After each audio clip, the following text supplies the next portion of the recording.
the reason for the big halftime or the second half change? Well, I thought defensively, our staff, I asked them pretty directly and vehemently at halftime what suggestions they had defensively, because I didn't have any answers. What we were doing wasn't working. And, we decided to come out and switch 1 through 5 in the second half. I thought that slowed them down. We wanted to make sure, hey, if you're going to beat us, you're going to beat us with contested 2-point shots in the lane. You're not going to beat us with threes. They were 7 for 10 from the line behind the line in the first half, and got 7 layups. They were just getting the rim at will. So I thought our big guys did a really good job in the second half of making their guards make tough shots. They made some tough shots, but they missed a lot. Our defense really stepped up, and our guards did a great job at front of the post. When we switched, we had our guards a lot of time. Dom and Thomas and Xavier Tolton, those guys were down there battling Teal Daniels, who's a beast. But I just thought, hey, we're going to make him score. We're not going to let Clavel and Gillen torch us like they did in the first half. What does this tell you about this team? You've done it twice now, Yeah. Auburn and here. Well, we've got resolve, we've got toughness. I mean, that's what it tells me about this team.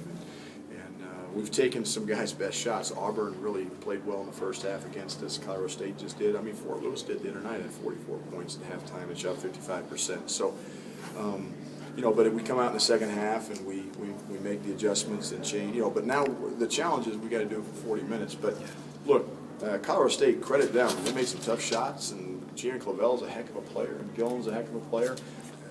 I asked our guys, in the locker room, I said, I don't know how many Rhodes Scholars we have in here, but it doesn't take one to figure out that Gillen is controlling this game by driving the ball to the basket and creating contact, and the way the game is called and the way the rules are now, the advantage all goes to the offense. And so I thought our guys did a much better job of attacking the paint in the second half and finishing strong. Now you got to go in. You can't go in there weak. You got to go in there strong. There's big bodies, and there will be some contact at the rim. But I thought we did a good job of that. Josh Fortune's a good example. He's 0 for 5 from 3, but he's 5 for 6 from 2, and he got the ball to the rim and the basket in the second half. Got to the free throw line. Dom did the same. So I was proud. Our guys did the adjustments that we asked them to make in the second half. Does this have a similar blueprint to Auburn in that? Were you confident if you came out and still played your game? There's no way they could sustain 70% from. Well, you hope not. I mean, again, if they shoot 70% from 3 for the game, I mean, you better figure out your defense isn't working. That's why I wanted to. We were going to change at halftime. I didn't know what we were going to change to, but we were going to change our defensive ball screen coverage because the first. And again, it's not what we do; it's how we do it.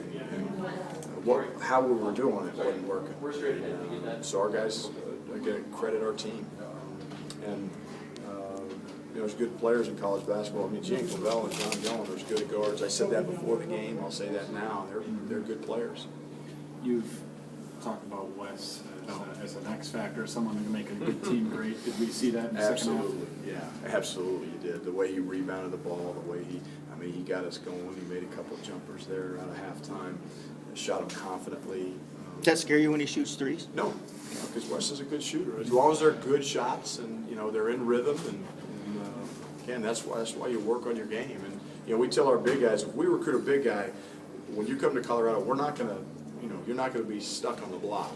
Now, we're going to try to get you the ball down low when you have mismatches. We did a good job of that in the first half late with Josh and Wes, and certainly in the second half. But we want our big guys to step out and be perimeter threats as well. And Wesley showed that tonight. Coach, the rivalry game, and you guys come back and win it. Do you guys, the lasting impact of this game for your team, the confidence must be through the roof after something like that? I don't know about the lasting impact. It's one game on our schedule, whether we won it or we lost it.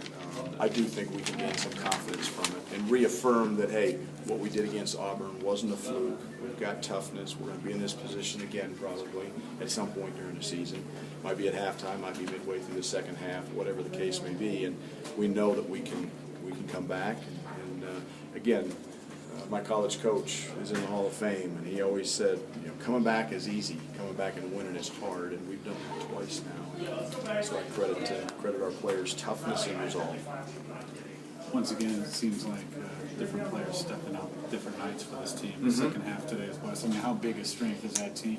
Is it for your team? It's huge. I mean, and you think about it. I mean, we missed them. I mean, I can think of 4 wide open standstill threes that we could have made to blow this thing out. We only made 2 threes in the second half, and we make those.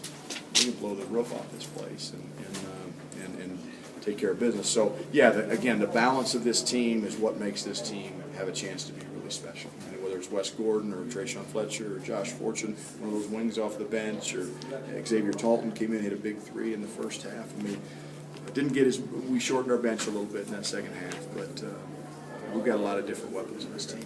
Gillen had 16 in the first half. I think he scored us in the second half. Who was it that was out there? Well, I Was it a think combination? Dom did a good job. Our bigs, again, switching, because we switched on those ball screens, our bigs switched on to Gillen. So I think Josh Scott and Wesley Gordon have to have a lot of credit, to that. And because our bigs did a good job of keeping him in front. And when he did get in the lane, he had to score over a 6'9" or 6'10" guy. And in the first half, we weren't doing that. We were plugging, our plug defense. He was getting pocket passes to their bigs. They were getting some dunks. And so I credit our bigs, and I credit Dom. I thought Josh Fortune's defensive intensity and Trayshawn Fletcher's on Clavel in the second half was really good as well. I think those guys really tried to take a challenge on. I've not seen Josh Fortune that dialed in on the defensive end since he's been here. So to me, that's a great sign of progress. Last couple for Coach.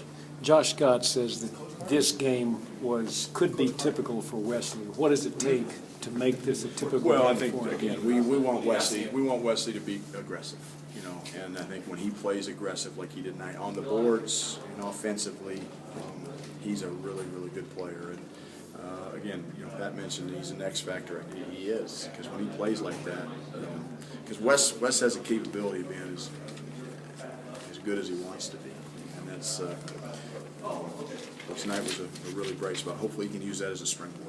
Josh Scott will say, and did say, obviously the win's the important thing, but good to see him. So it's special for him to have a big night finally against CSU. It is, yeah, because he struggled, and again, they front him and they just make him work everything he didn't get. Last year he got really frustrated, and this year he knew it was coming. He expected it. He really made it an effort on the offensive boards, and again, when your 2 bigs have double doubles, pretty good with the perimeter firepower we have on this team. Which, I think we have some guys that are capable of playing better. Didn't have their best nights, but that's what makes this team special. Okay. Thanks, Coach.